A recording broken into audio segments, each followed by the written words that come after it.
Hemispherical bowl is made of steel which is 0.25 centimeter thick. That is the thickness of the bowl. The inner radius is 5 centimeter.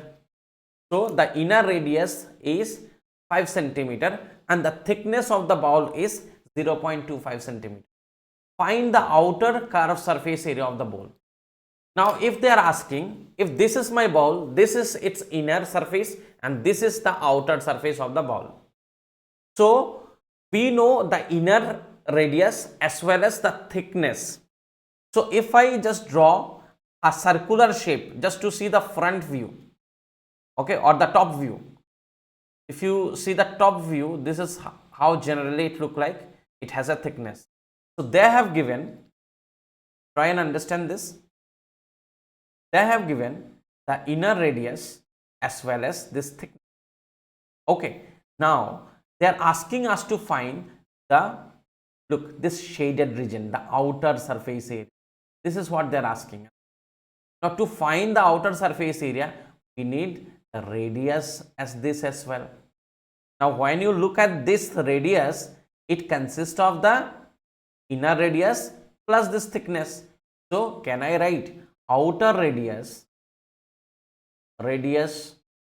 is equal to inner radius, which is 5 plus 0.25 centimeter, which is 5.25 centimeter. This is the outer radius of the given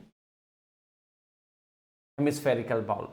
Okay, now it's very simple. Now they're asking us to calculate the surface area. We know surface area is equal to 4 pi r square. Now here I am writing this r with a capital 1 just to show you that capital R represent the outer radius. So you know the like 4 is a constant value, pi value is 22/7, you can use it here, and capital R is 5.25.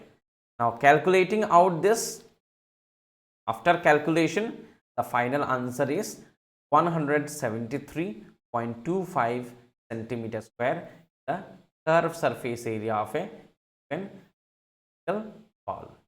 As you see here, the outer radius is also calculated, 5 plus 0.5, which is 5.25 centimeter.